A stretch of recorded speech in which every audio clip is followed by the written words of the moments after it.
Hi, my name is Fina Barasa, and I'll be taking you through virtual reality at Africa's cutting edge. And we'll go through this presentation, a quick 20 minutes, but a very, very fruitful and informative 20 minutes. So we'll just begin by me sharing my screen, and then from then on, we can see how Africa is using VR, how industries can also utilize it, and why the slow adaptation. Okay.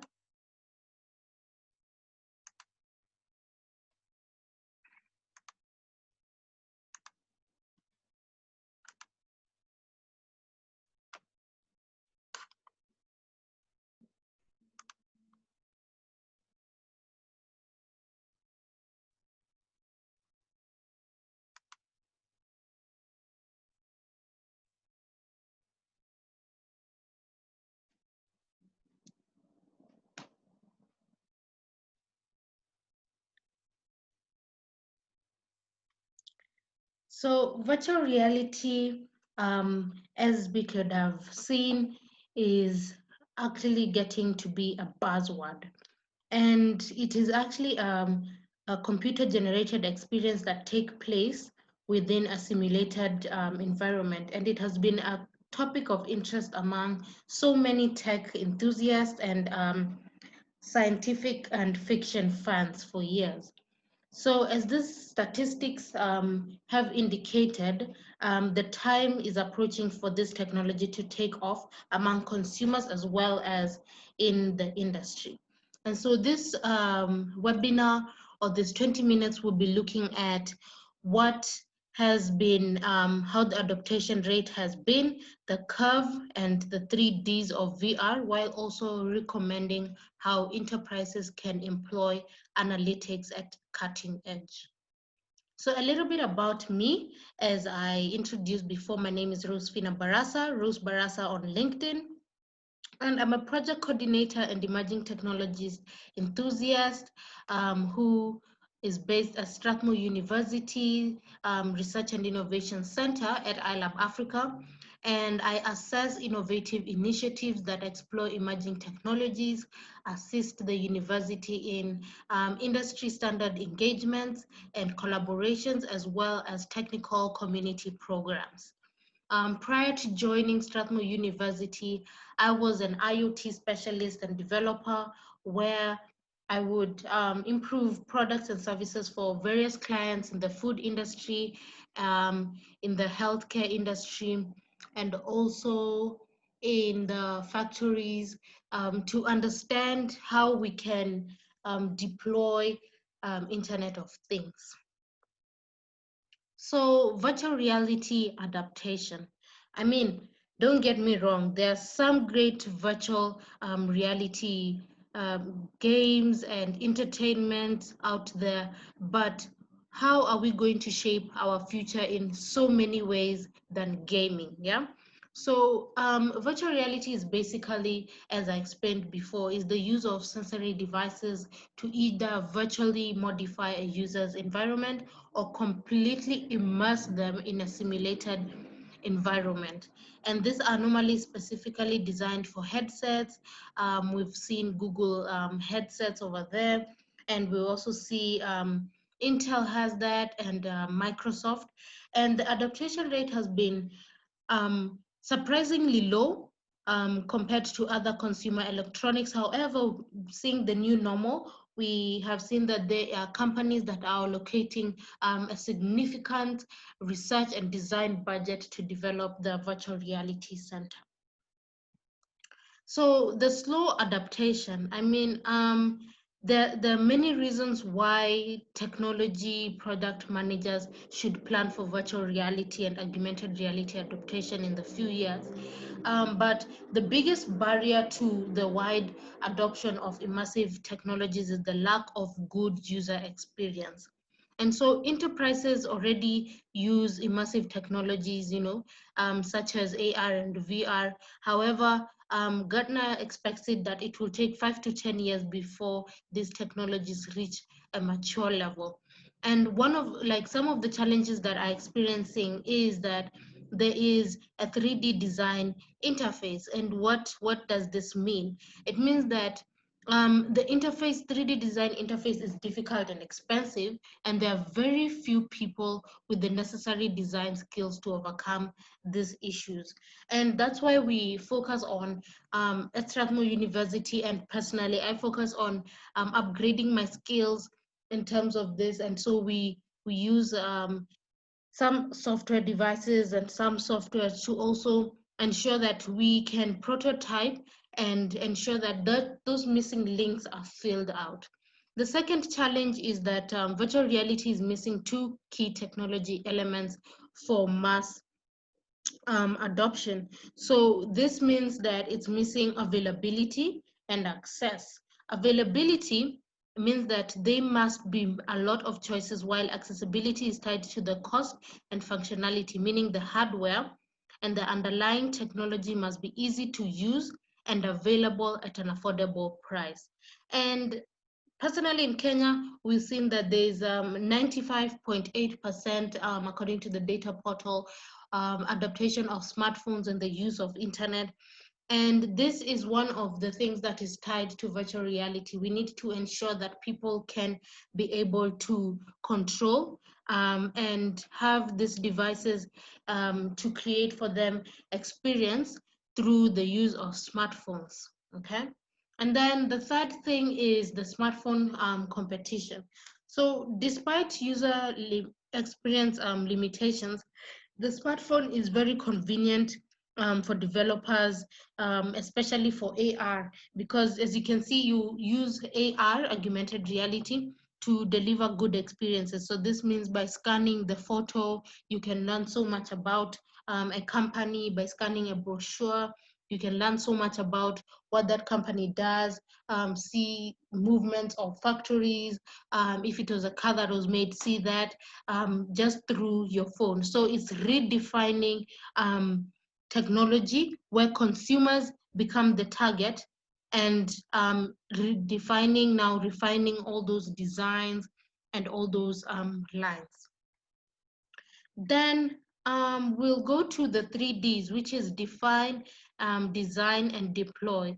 And for these 3Ds, define is basically how do you ensure that you can get consumers to use these devices when they're not limited to things like connectivity, things like affordable devices or affordable experiences, and also ensuring you understand your market.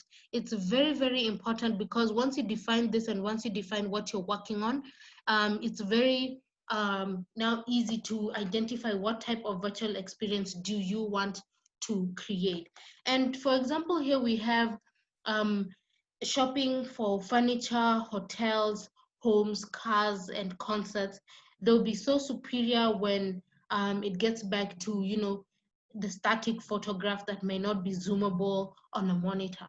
And I'd like to give an example, because I was on a panel the other day and we're talking about virtual experiences in real estate, and I've experienced it by myself also. And it's a very enhanced and very I loved it. It was very, very nice. And away from that, it included things like angles. They had really incredible resolution. And as you can see, if the real estate is one of those sectors where we call, in quotes, the pot of gold, and it's also tapping into, what we call prop tech and virtual reality. So virtual reality can be applied almost everywhere, because what you need is to use your hands, so via controllers or cameras tracking your actual hands, and you can manipulate and throw items or etc, and have different forms of interactions and vocation learning and games. Then we go into design.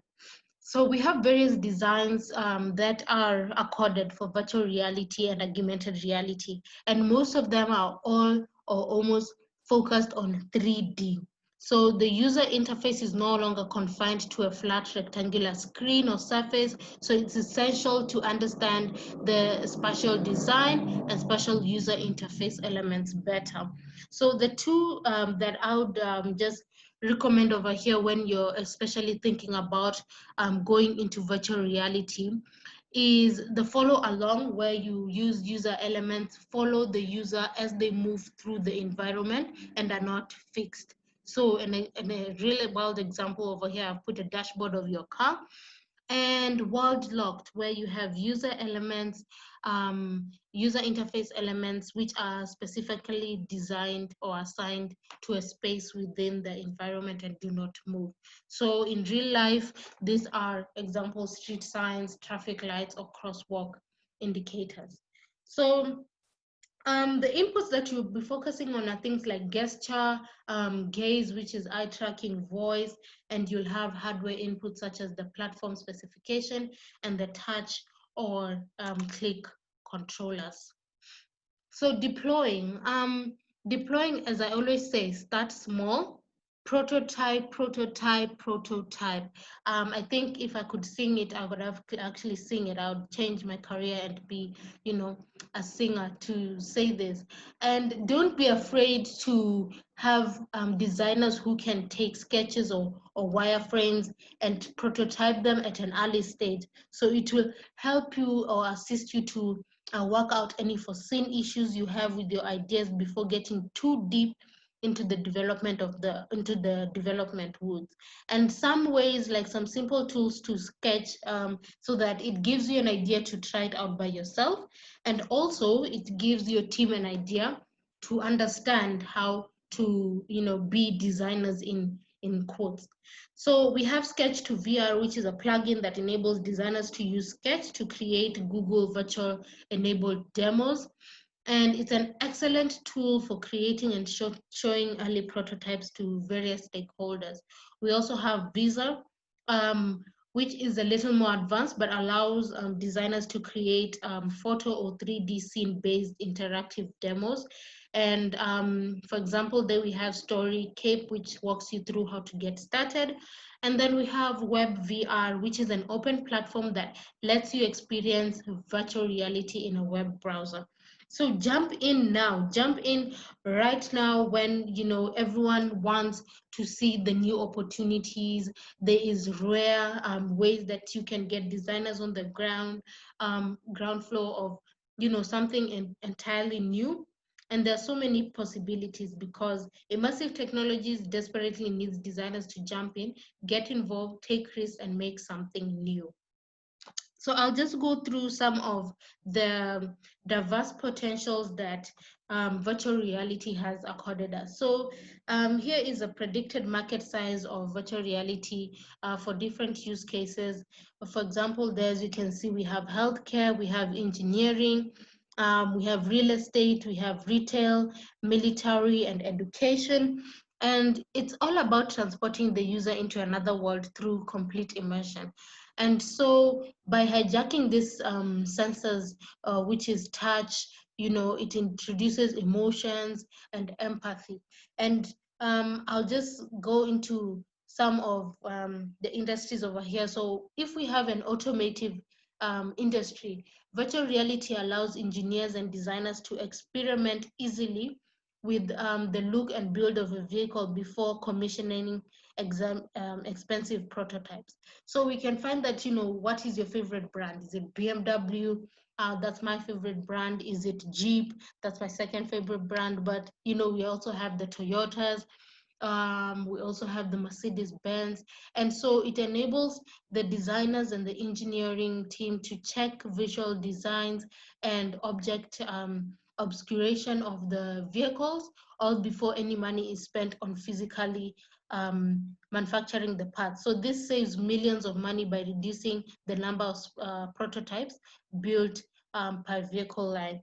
So when we go also into healthcare, it's an important application because right now I think healthcare is on the spotlight, and VR has also created a significant impact because by creating virtual models, it prepares people for working on real bodies or preparing treatment for mental health issues, for example, that you can find that is more effective. And also virtual reality, as I have seen, it has therapeutic benefits. One of them that I've experienced personally is using virtual reality in my home here, especially when we had the lockdown in Kenya. So I take out my headset and I also go to the park virtually and go and listen to jazz or just listen to some really nice music while in the park. And then real estate, as we can, as I've just said before, is a look around properties where you do it at the comfort of your existing home. So you have no estate agents or no sacrificing your weekends. You just go and explore the houses online and then only view the ones that you are most likely to, to love in person. And then when we find out that there is the architecture where virtual reality assists them in designing and implementing their work. So they look at how a building or a space will look like and how it will feel. And homeowners can also experience this space way before they enter into the area. So one of the diverse potentials I also want to section out is the valuable training and learning and development that virtual reality brings and opens up. Um, for virtual training can be used for soft skills. They can combine VR apps with web apps and work with companies, to integrate like corporate training into current systems. So this makes sure that there is training that is more accessible, training that is cheaper, and training that increases learning retention levels. So those are just some of the examples that virtual reality brings towards or for us. Although there are so many, there is news and journalism, there is law enforcement, there's recreation and marketing, and even charity. And it's interesting that with the rise of popularity for wellness, it's not surprising that VR will also make its way into that area. So when it comes to conservation, what are we talking about? Conservation engagement.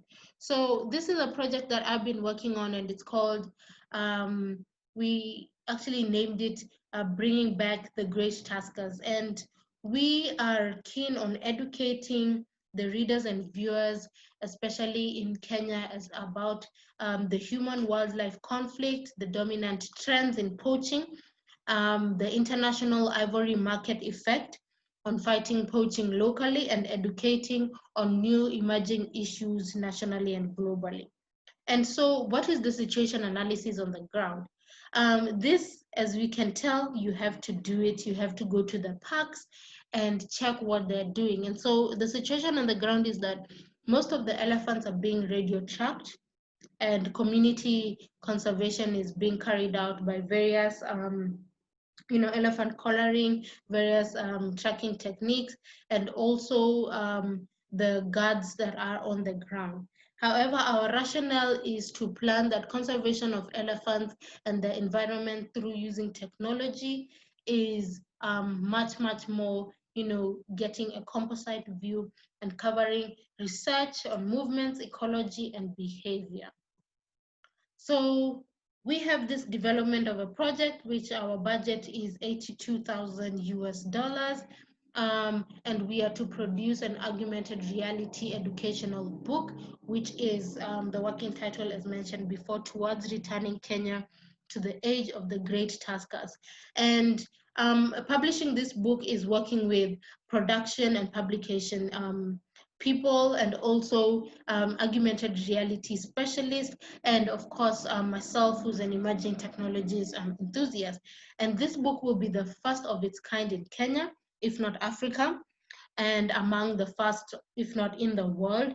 And from our research, we would like to also include these books for secondary schools or high schools, all the way to university students, because it will contain facts and statistics that will be very powerful source for research in paperwork related to elephant conservation. So basically, it's going to have a minimum of 9 augmented reality videos in the book, and these videos will discuss the highlight or highlight the key issues in regards to elephant conservation. And so this is just a brief of how the book will look like. Um, as you can see over there, we download and use a smartphone, and we go to Play Store or App Store and download iSmart Photo. And from iSmart Photo, once you scan that picture, which I can give you a minute to do, it will allow you to see how the elephants are moving and feel like you're in their presence. So I've just given you a minute to scan this image and also watch the elephants coming to life.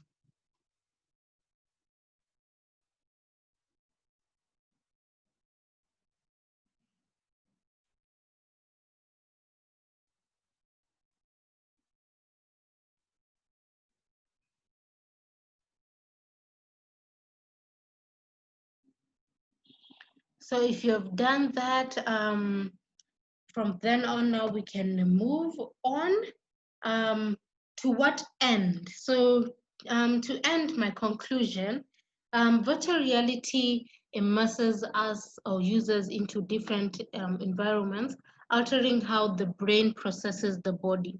And this alters our reality, making the experience that are not real, real, and also ensures that a form or a part of our real memory can get excessive play, which sometimes can lead to some hallucinations, but there are immense opportunities for virtual reality, and the whole idea is still new to mainstream market. However, the industry is growing rapidly, and surely there are many amazing things ahead. So, thank you very much for listening to my presentation. We can get in touch and see how to work together. As you can see, the organizations are surveying how to make AR more applicable to their business operations. And also, we can get in touch in how to work together in knowing the production of the copies of the books, or if you need to get to learn more about Strathmore and how we can collaborate with a top tier private university to deploy solutions, it is also possible. So let's get in touch, let's bring and let's ensure virtual reality leads in terms of sales and use cases.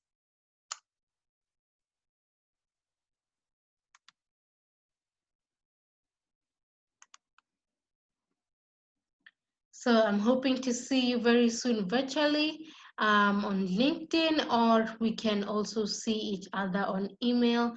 My email is rbarasa@strathmore.edu, and if you have any questions, I am open and free to answer them.